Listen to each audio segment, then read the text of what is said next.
उत्तराखंड में नए दायित्व बांटे गए हैं। उत्तराखंड मदरसा बोर्ड के अध्यक्ष बनाए गए हैं मुफ्ती शमून काज़मी, जो पहले अन्ना हज़ारे की टीम में रह चुके हैं और समय समय पर उनके बयान आपके सामने आते रहे होंगे। उनका कार्यभार संभालने के बाद एक नया बयान सामने आया है जिसमें उनका कहना है कि मदरसों में अब बच्चों को वेद की शिक्षा भी दी जाएगी ताकि वो सनातन धर्म के करीब आएँ और उसको समझ सकें कि सनातन धर्म आखिर है क्या। हमारे साथ बात करने के लिए कासमी साहब से उनसे जानेंगे कि आखिर अब वेद पढ़ाने की क्या आवश्यकता पड़ी मदरसों में। सर, एक नया बयान आपका सामने आया है। इससे पहले जो शदाब शम्स हैं उत्तराखंड वक्फ बोर्ड के अध्यक्ष, उनका कहना था कि मदरसों में संस्कृत की शिक्षा दी जाएगी। अब आपका कहना है कि उत्तराखंड के जो मदरसे हैं जहां पर बच्चों को इस्लाम की शिक्षा दीक्षा दी जाती है वहां पर वेद भी पढ़ाए जाएंगे। तो ये वेद किस तरह से पढ़ाए जाएंगे और वेद पढ़ाने का आखिर मकसद क्या है बच्चों को? देखिए, मैं पहले तो आपका शुक्रिया अदा करता हूं और आपके चैनल को, मेरा बहुत प्रिय चैनल है, बधाई देता हूं आपको। मैं आपको ये बताऊं और इस मौके पे मैं अपने माननीय मुख्यमंत्री श्री पुष्कर सिंह धामी और अपने शीर्ष नेतृत्व का आभार व्यक्त करता हूं कि उन्होंने मुझे ये जिम्मेदारी दी। मैं बखूबी जिस चीज़ पर मुझे मुख्यमंत्री जी ने ये दायित्व दिया है मैं उसे निभाने का प्रयास करूँगा। अब मैं आपको कहना चाहता हूँ कि देखिए, जैसे आपने कहा कि सनातन और इस्लाम, इन दोनों में बहुत सिमिलरिटी है और ऐसी सिमिलरिटी है कि अगर आप उसके बारे में जानना चाहेंगे तो आपको कोई अलग चीज़ नज़र नहीं आएगी।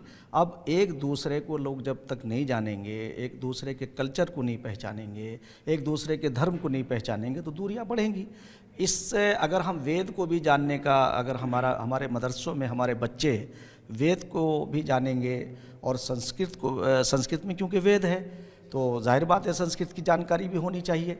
तो मैं समझता हूँ कि ये उत्सुकता जब हमारे समाज के अंदर आएगी तो हमारी जो दूरियां हैं वो गुरबत में बदलेंगी।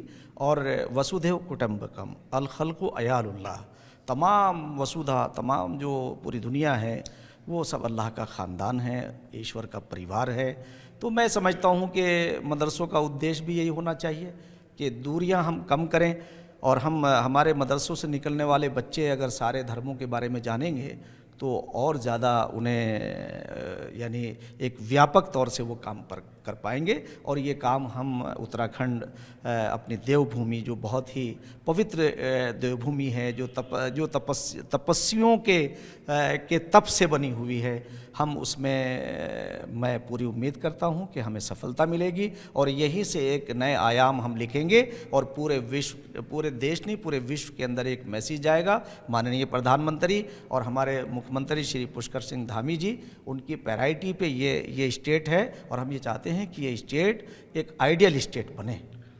कासमी साहब, अभी पिछले दिनों जब वक्फ बोर्ड के चेयरमैन ने कहा कि मदरसों में जो है हम संस्कृत की शिक्षा बच्चों को देंगे तो कई उलेमाओं का इसमें विरोध देखने को मिला। उनका कहना था कि संस्कृत पढ़ने से किसी नौकरी में उनको जो है कोई ज़्यादा कुछ मिलने वाला नहीं है, कोई नौकरी नहीं मिलने वाली। संस्कृत पढ़ाने का मदरसों में क्या औचित्य है? इसी तरह से जब वेदों की बात आएगी तो विरोध ज़रूर होगा, कुछ उलेमा इसका विरोध करेंगे।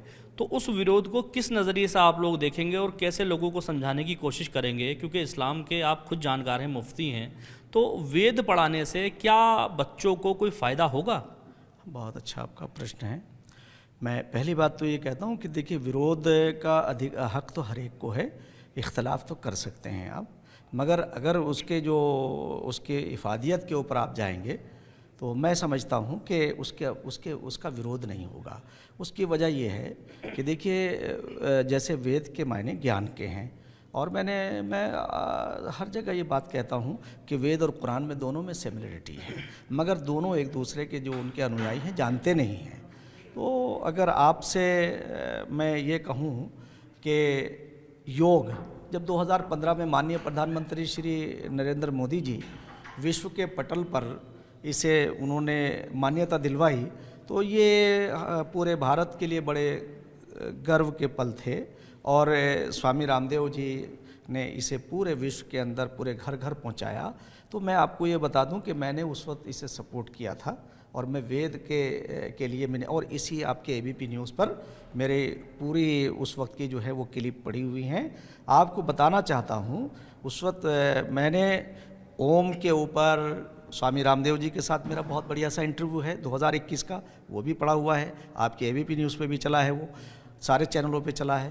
तो उसमें योग किसी धर्म से ताल्लुक़ नहीं रखता, योग धर्मनिरपेक्ष है। आपने कहा ओम ही अल्लाह है, अल्लाह ही ओम है, ये क्या कॉन्सेप्ट है? देखिए ओम जो है, तो मैंने उस वक्त बता रहा था आपसे कि 2021 की एक क्लिप मेरी पड़ी हुई है स्वामी रामदेव जी के साथ, कि ये झगड़ने की चीज़ है ही नहीं। और जब ओम के उच्चारण के ऊपर जो लोग ये कहते थे कि ओम के उच्चारण के ऊपर लोगों को एतराज़ हो रहा था, तो मैंने उस वक्त ये पूछा स्वामी जी से कि स्वामी जी इसका पूरा अर्थ क्या है? तो स्वामी रामदेव जी ने बताया, इससे बड़े और प्रमाण की क्या बात होती है, सर्वव्यापक,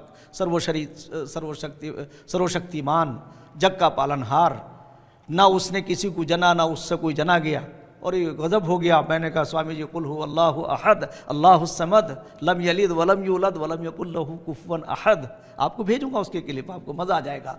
तो आपको बताऊं कि उसमें कि पूरे सूरह इखलास में यही है कि अल्लाह पाक ने ये कहा। तो अल्लाह, आप कोई उसे ईश्वर कहता है, कोई उसे अल्लाह कहता है, कोई उसे परम पिता परमात्मा कहता है। ये जो वेदों की शिक्षा है ये कब से शुरू कर दी जाएगी मदरसों में और कब से लागू की जाएगी, और इनको पढ़ाने के लिए कौन से टीचर्स रखे जाएंगे? क्योंकि वेद पढ़ाने के लिए वेदों का ज्ञाता ज़रूरी है।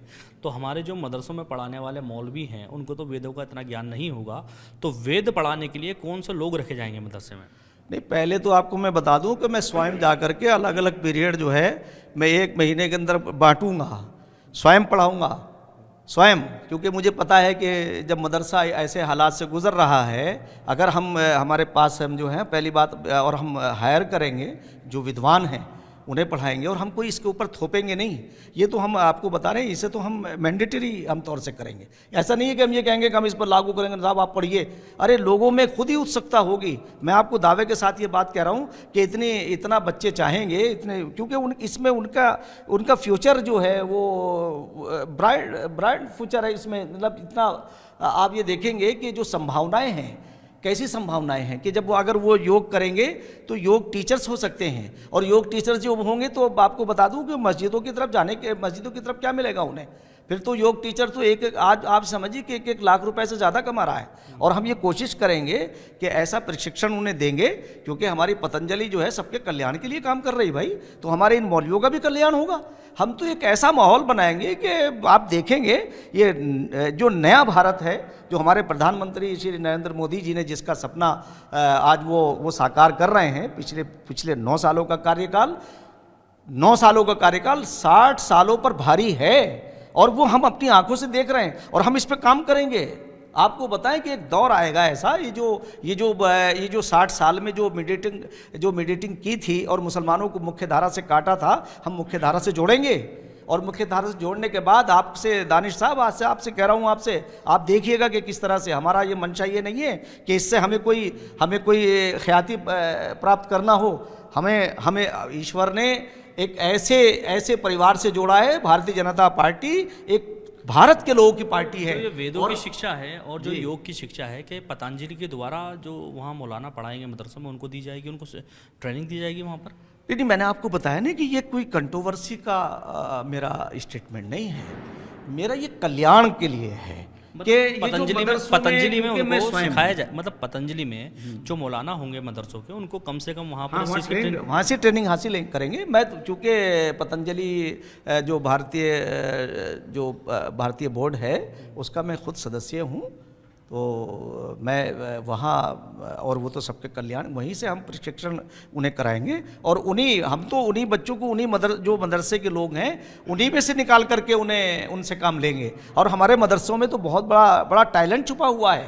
ये तो लोगों ने आज तक इन्हें इस्तेमाल किया है, इन्हें मुख्य धारा से जुड़ने नहीं दिया। दानिश साहब, जिस दिन ये मुख्य धारा से जुड़ जाएंगे उस दिन आप देखेंगे, आप भी गर्व करेंगे। और मुझे पूरी उम्मीद है कि उत्तराखंड एक ऐसा राज्य होगा जो देवभूमि का जो असरात है वो तो आने थे, चाहे भले से। अब देखिए, माननीय मुख्यमंत्री जी ने मुझे ये मौका दिया है, तो हम इस पर एक और अभियान हम शुरुआत कर रहे हैं। पहाड़ की संस्कृति, उसकी सुरक्षा, पहाड़, गाय और गंगा, अब आप कहेंगे गाय गाय क्यों आई, तो गाय ने हमारे बच्चों को कुपोषित होने से बचाया, इसलिए हमने लॉजिकल कहा आप तो तुम तो हमारी माँ हो। इन मदरसों में क्या 4 धाम की जानकारी भी दी जाएगी बच्चों को? अरे बाबा केदारनाथ और बाबा बद्री विशाल और बाबा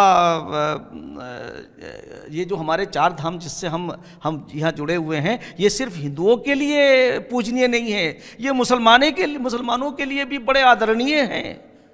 ये तो इत्तिफाक ये है कि ज़बान यार मंतुर्की के मंतुर्की नमीदानम, यानी बाबा बद्री विशाल, केदारनाथ, बद्रीनाथ, ये इनका कल्चर ऐसा नहीं है कि मुसलमान, ये तो मैं समझ ही नहीं पाता हूँ कि मुसलमानों ने समझा क्यों नहीं इस चीज़ को। मुसलमानों को समझना चाहिए, ये आध्यात्मिकता से जुड़े हुई पर्सनालिटियाँ हैं। इसे ये समझिए कि ये तो मैं समझता हूँ यही तो ना जानकारी है। जब वेद पढ़ेंगे तो ये तो जानकारियाँ होंगी ही नहीं, और जब ये जानकारी होगी तो यहाँ का पूरा समाज जो है वसुधैव कुटुंबकम की सबसे बड़ा का जो केंद्र है वो तो उत्तराखंड राज्य है।